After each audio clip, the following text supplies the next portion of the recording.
بلوچستان پھر دہشت گردوں کے نشانے پر کوئٹہ ریلوے اسٹیشن پر خودکش دھماکہ 24 افراد جاں بحق 40 زخمی، کئی کی حالت تشویشناک۔ دھماکے کے بعد اسپتالوں میں ایمرجنسی نافذ، security high alert. Commissioner Quetta Hamza Shafqat کا کہنا ہے دھماکے میں سیکیورٹی فورسز کو نشانہ بنایا گیا۔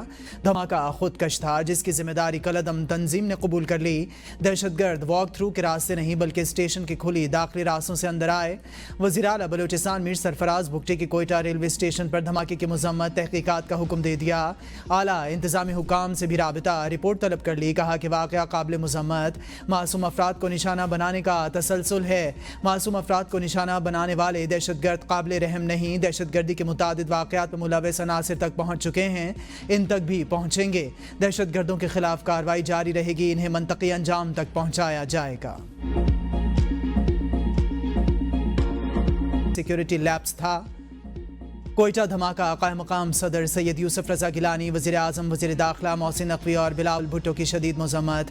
وزیر اعظم نے بلوچستان حکومت سے واقعے کی تحقیقاتی رپورٹ طلب کر لی۔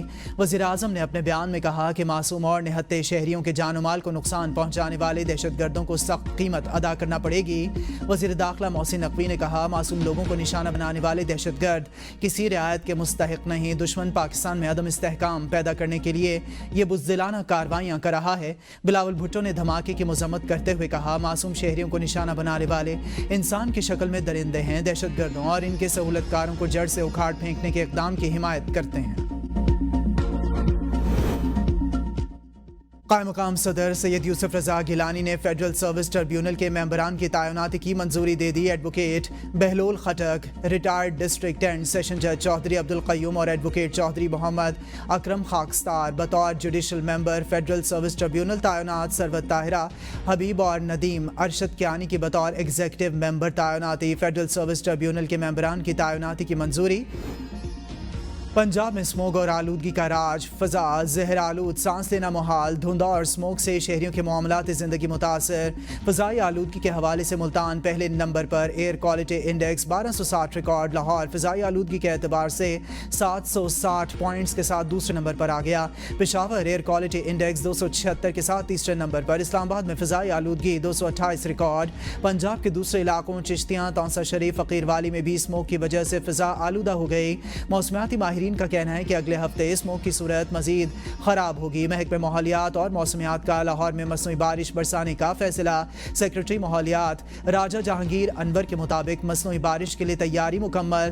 نمی والے بادل آئے تو 11 اور 12 نومبر کو لاہور میں مصنوعی بارش کا پہلا ٹرائل ہوگا۔ آرمی ایویشن نے مصنوعی بارش کی ٹیکنالوجی تیار کی ہے۔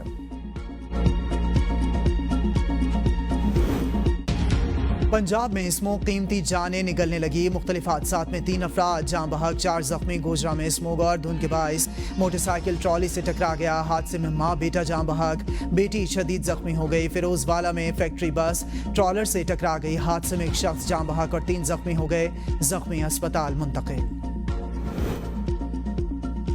کوئی سیاسی لیڈر یا جماعت پاکستان سے آگے نہیں، سب کے ساتھ فراغ دلی کا مظاہرہ کیا۔ معاشرے میں تقسیم اور نفرتیں پیدا کرنا ایک سوچا سمجھا منصوبہ تھا۔ ہماری کوشش رہی قوم کو متحد رکھا جائے، ملک ہے تو ہم ہیں، کوئی ناگزیر نہیں۔ وفاقی وزیر اطلاعات عطا کی میڈیا سے گفتگو، کہا کیا وجہ ہے کے پی میں کوئی کام نہیں ہو رہا، یہ اپنے لیڈر کی رہائی کے لیے NRO مانگ رہے ہیں۔ پی ٹی آئی والے کبھی بھی مہنگائی پر بات نہیں کریں گے۔ مسئلہ کشمیر اور فلسطین کو سیاست سے بالاتر ہونا چاہیے۔ فلسطین سے متعلق زیک گولڈ سمتھ کے بیان کی آج تک مذمت نہیں کی گئی۔ پی ٹی آئی کا آج ثوابی میں پاور شو، تیاریاں مکمل، سٹیج بھی تیار۔ جلسے میں وزیر اعلیٰ خیبر پختونخوا سمیت پارٹی کے کئی دیگر اراکین شرکت کریں گے۔ جلسے کے لیے پشاور ریجن کے ممبران کو کم از کم 1000 ورکرز نکالنے کا ٹاسک دے دیا گیا۔ پنجاب سے پی ٹی آئی کے قافلے روکنے کی تیاریاں۔ راولپنڈی میں 3 دن کے لیے دفعہ 144 نافذ۔ جلسے، جلوس اور ریلی پر پابندیاں عائد۔ اپوزیشن لیڈر ملک احمد خان بھچر کا ہر صورت جلسے میں شرکت کا اعلان، کہا ہمیں کوئی رکاوٹ نہیں روک سکتی۔ میاں والی سے قافلے کی صورت میں جلسہ گاہ میں شرکت کروں گا۔ مشیر اطلاعات خیبر پختونخوا بیرسٹر سیف کا کہنا ہے ثوابی جلسہ آئین شکنوں کے لیے ڈراؤنے خواب سے کم نہیں۔ عطا کی چیخیں جعلی حکومت کے حواس باختہ ہونے کی ترجمانی کر رہی ہیں۔ جمہوریت اور آئین کا گلا گھونٹنے والوں سے پورا حساب لیا جائے گا۔ زرعی آمدن پر ٹیکس لگانے کے لیے قانون سازی کی شرط، صوبے عمل درآمد نہ کر سکے۔ IMF وفد آئندہ ہفتے صوبائی حکام سے الگ الگ مذاکرات کرے گا۔ نیشنل فسکل پیکٹ، امدادی قیمتوں کا تعین، بجٹ سرپلس سمیت اہم نکات ایجنڈے میں شامل۔ IMF شرط کے مطابق صوبوں کو جنوری 2025 سے زرعی آمدن پر ٹیکس لگانا ہے۔ زرعی آمدن پر 5% سے 45% تک ٹیکس عائد کیا جائے گا۔ پاکستان کی چین سے $3.4 ارب کا ایک اور قرضہ 2 سال کے لیے ری شیڈول کرنے کی درخواست۔ پاکستان چین سے $16 ارب کے انرجی قرضے کی ری شیڈولنگ کی بھی درخواست کر چکا ہے۔ $3.4 ارب کا قرضہ IMF پروگرام کے دوران میچور ہو رہا ہے۔ $5 ارب کی بیرونی فائنینسنگ کا خسارہ پورا کرنے کے لیے $3.4 ارب قرض کی ری شیڈولنگ انتہائی اہم۔ IMF اس خسارے کی نشاندہی ستمبر میں